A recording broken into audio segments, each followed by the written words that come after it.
Hey guys, I hope that you guys are doing amazing wherever you are. My name is Boom Shakha, and thank you so much for watching all my videos and commenting and all the feedback. One of the individuals that commented on my video, I don't remember the name, I apologize, but they recommended that I speak about INFJs and old souls, and I thought it was a really brilliant suggestion, so that's what this video is going to be all about. Just to kind of reiterate, I guess you guys probably know this, but just to kind of reiterate, what are old souls, right? By theory, by the theory of reincarnation and by the religion of Hinduism, and a lot of different religions believe in this kind of tenet, that, human beings, or consciousness in general, whatever the consciousness might be, whatever sentient being it is, it goes through several lifetimes. So we are not just born once and we die and then we go into nothingness. That is not the theory behind this. They believe that we go through several iterations, several thousand lives. In Hinduism, we believe that we go through 85,000 lives, which is insane, right, if you think about it. So we go through a lot of these lives, and what is the purpose of this life? In order to learn and grow more about ourselves, and to realize our purpose, to figure out why are we here, to learn more about this world that we live in, just to grow in general as a soul, right? The difference between the young souls and the old souls is that the young souls have only had a few iterations at life. They've only tried it out a couple of times, perhaps, maybe 10 times, maybe 100 times. So they're a little bit younger. They've just started the whole process of learning and growing. So they're still enamored in the early processes of learning and growing, which is all about fame, fortune, and the vagaries of life, that kind of stuff. The older souls have been through this several thousand times, probably, and they've learned a lot about themselves, about the world, about their place in the world, about how the world works, why are they here, things like that. And so they are more interested in spirituality. They're more interested in asking the bigger questions in life. Why am I here? Why does this world exist? What is consciousness? What is energy? How is everything affected by everything? All of those kind of paramount questions, in my opinion. Okay? So that's the difference between a young soul and old soul. Obviously, there's a humongous spectrum between the young and the old, right? And you can't just say that if someone was born young, that they're going to stay like that forever. A lot of souls, a lot of consciousness can go through a lot of learning and growing in just one lifetime. So they might just have one lifetime where they've gone through so much growth and so much learning. The Buddha, for example, he went through enlightenment in just one lifetime. I don't know which one was for him, like I don't know how old he was or young, but he learned a lot in that lifetime and he achieved enlightenment, right? And so it doesn't really matter the amount of time we spend in life. Perhaps a little child will have known more than a person who's 65.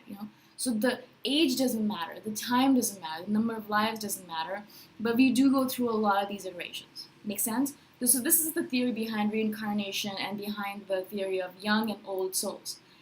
And the reason why I bring it up and the reason the person brought it up is because INFJs in general are considered to be old souls. Not perhaps by themselves, because I feel like the more I know about this world, the more I think and know that I don't know anything, right? But for some reason, people that come to me and are in contact with me, friends, family, acquaintances, viewers, they all assume that I have this kind of wisdom to me, which I don't see myself, right? And a lot of people believe that INFJs have this old soul quality to them, that they are interested in asking the more important questions. They are not enamored by fame or fortune and all of those things. They're more interested in, why am I here? In discovering their purpose. How can I serve this world better? I ask this question to myself constantly on a daily basis. Why am I here? What is my purpose in this moment in time? And how can I serve the world better? How can I leave the world a better place when I leave? Right?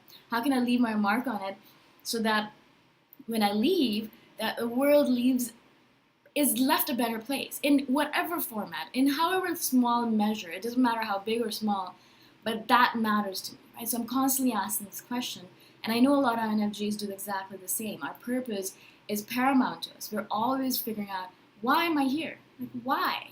Why did the universe work so freaking hard to get me here? Do you know how many permutations and combinations had to happen just so that the Earth could sustain life? You guys probably studied that in science. It's insane how many things had to happen just so that the Earth could have life. And then, not only counting the hundreds of thousands of things that had to happen so that your ancestors wouldn't get eaten by a dinosaur or whatever, right? And wouldn't be killed by infant mortality or whatever it might be. 1,000 people had to survive so you could be here. Also, there's a million different ways a person can die before birth, after birth, during birth, and during life. Like, there's a million different ailments that could get you, but you're still here, you're still alive, and you're here. There's a billion different permutations and combinations that had to happen to make sure that you're still here, right? So why? Why bother? Why did the universe bother with this?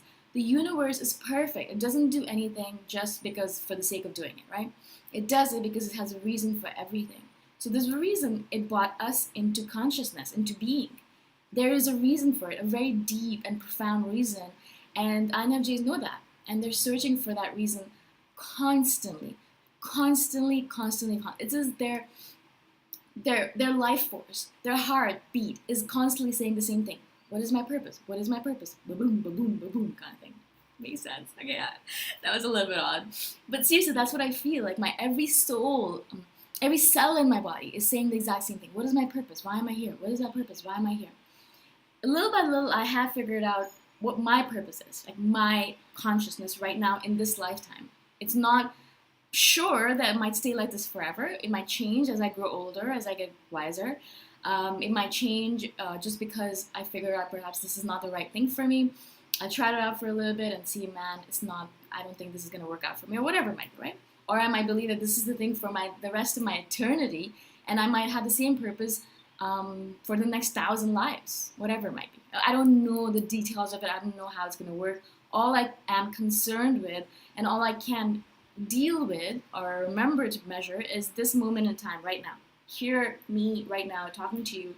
This is how I'm serving you. This is my purpose right now, to build this video so I can hopefully get some knowledge or wisdom your way.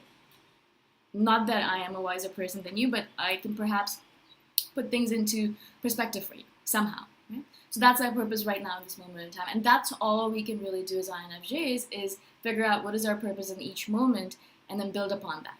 Right? So as I said, INFJs are considered to be old souls. What does that mean really? Does it really matter? Unfortunately, it matters because we cannot interact with young souls. I find it, I don't want to say impossible because nothing is impossible, absolutely heart-wrenching to interact with people who are not old souls, I would say actually. I think all of my friends, all the people in my life are old souls. I have made it so that way, right? So that I don't interact with younger souls. Unfortunately, perhaps that is maybe I'm missing out, but the conversation doesn't run. I don't know what to say to them. I don't know how to converse with them. What do we talk about? I don't know. I can't talk about Kim Kardashian. I mean, I can't talk about $1 million. I don't know what conversation to have with them. Like, what should we speak about? I don't know, right? So I don't have a lot of young soul friends. Perhaps that's a bad thing. Maybe that's the way to bring more playfulness into my life, less seriousness. But that's how it is. We have a very hard time interacting with people who are not old souls. It's the worst thing on this planet, I think, because I think we both need each other. The younger souls need the older souls in order to teach each other. We can learn from the younger souls to be less serious, and the younger souls can learn from us to be a little bit more serious, right? So maybe perhaps we're missing out that way. But this is the case right now, in this moment in time. It's very hard for those two souls to interact with each other. Also, you'll notice that there's some books or some teachings that you will learn when you were younger and you did not get it. You're like, I have no idea what you're talking about, buddy. It was like that for me with Eckhart Tolle, The Power of Now. I read it when I was 21, and I thought to myself, he was an absolute idiot. I'm like, what are you talking about? I have no idea, right? Not to be disrespectful, I love him and he's brilliant, but at that point that was my thinking, obviously, because I was much younger in my development. I had no idea what was going on. My spiritual development was just beginning. Right now I'm 34, 13 years later, whoa. And that book, every sentence in that book resonates with me as if it was written for me. It is so powerful, that book, so poignant, so pernicious, so potent, right? It was the best book for me to read, and I read it almost every year because I see nuances in it that I never noticed before. And so it changed for me. That book changed, and learning changed for me. Same thing with meditation, guys. I used to think meditation was a big bowl of hooey, if that makes sense. But now I look at it as one of those teachings that I don't know what I would do without. Right? So in one lifetime, just even if you're an old soul, you will go through several iterations when you start off and you are like, I don't know what I'm doing, I don't know what my spiritual development is, and you end up perhaps knowing a lot more. The real thing, the question that I ask myself is, do we take our learnings? I believe we do, but I wonder if we really do take these learnings with us into the next lifetime. Or do we start off at zero and go through faster? I think what happens is that we have some of it in our subconscious and imprinted into our soul, right?